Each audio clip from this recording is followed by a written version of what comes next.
Welcome, everyone.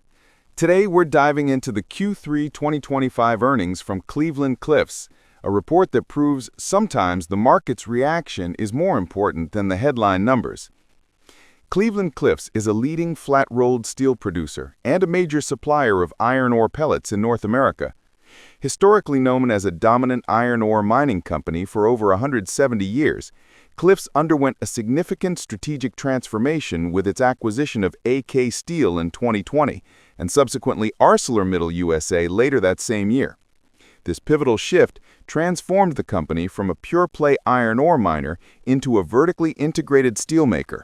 As a result, CLIFFS now operates a fully integrated model, controlling the supply chain from its own mined iron ore and metallics through to the production of value-added steel products. The company's primary business is the manufacturing and selling of high-value steel products, including hot-rolled, cold-rolled, coated, and stainless steel. These products are essential for a diverse range of demanding industries, most notably the automotive sector, which is its largest market. CLIFFS also serves other key sectors, such as appliance, infrastructure, and manufacturing. With its extensive network of steelmaking and finishing facilities, as well as its ownership of the largest iron ore reserve in the U.S., CLIFFS has positioned itself as a critical and low-cost domestic producer in the American industrial landscape. At first glance, the results were mixed. The company reported revenue of $4.7 billion, which was down 4% from the previous quarter and missed expectations by about 4%. They also posted a GAAP net loss of $234 million. But here's where the story shifts. Despite the top-line miss and the loss, the stock surged an incredible 17% following the report. So what did investors see that the initial numbers didn't show? Let's break it down. There were three key positive takeaways that fueled this optimism. First, operational improvement. While the company was in the red, its core profitability is improving sharply. Adjusted EBITDA came in at $143 million. That's a 52% jump from the $94 million in Q2. This signals that CLIFFS is becoming more efficient and getting a better handle on its costs, a fact further supported by their ongoing efficiency initiatives, which are expected to save about $300 million annually.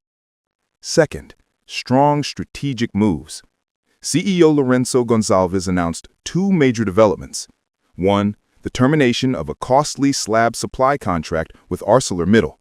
This was a legacy burden that had been weighing on margins, and its removal is expected to provide a significant boost going into 2026. And two, the company is making a surprising and strategic pivot into rare earth mineral exploration. This move could position CLIFFS squarely within the U.S. strategic supply chain for clean energy and advanced manufacturing, opening up an entirely new growth avenue beyond steel.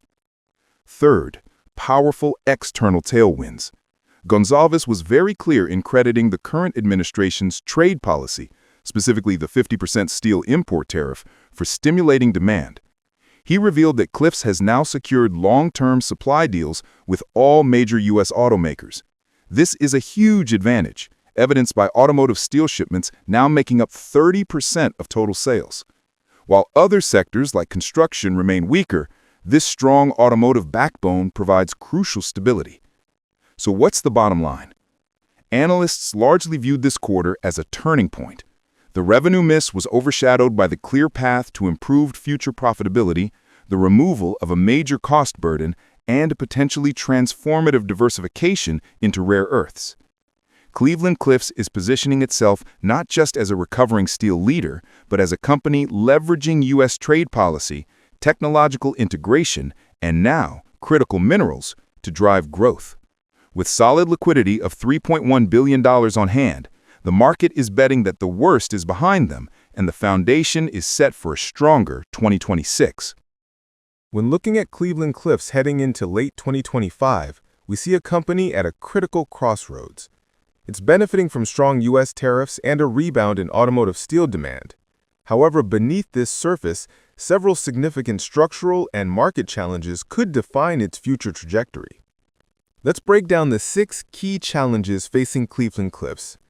First, a heavy debt and financing burden.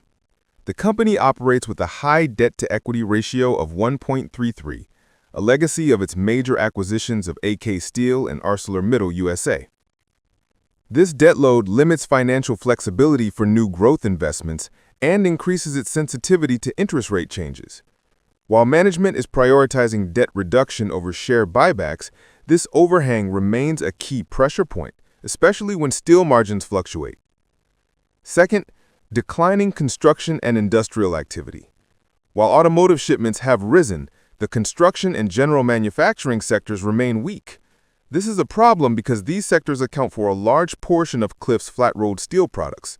A slower-than-expected recovery in this non-automotive demand continues to weigh on overall shipment volumes and revenue.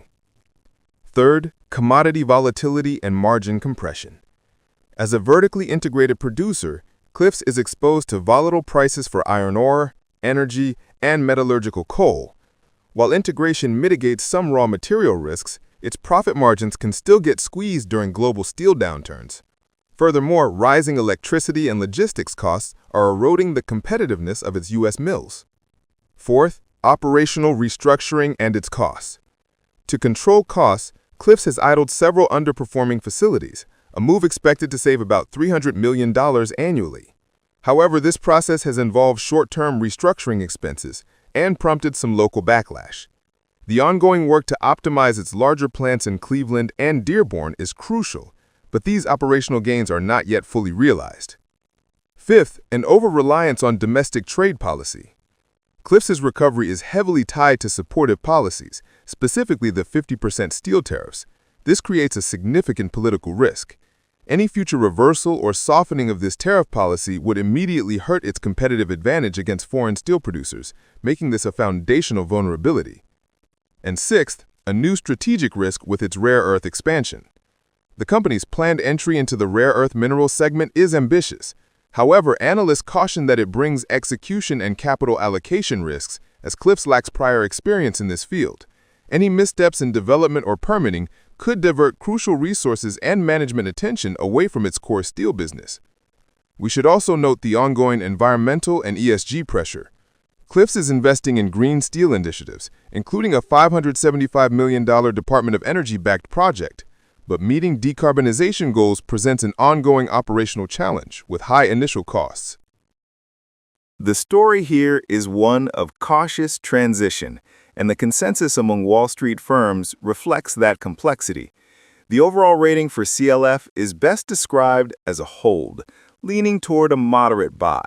This mixed picture becomes clear when you look at the numbers. Out of 11 analysts covering the stock, the majority, 55%, recommend holding. However, a combined 36% are in the strong buy or buy camp, showing there is definite optimism, while a small 9% see it as a strong sell. So what's driving this cautious stance? Let's look at the price targets. The average analyst price target has been ticking up, now sitting around $13, which suggests a slightly improved confidence from the previous levels. But digging into individual firms reveals the key debates.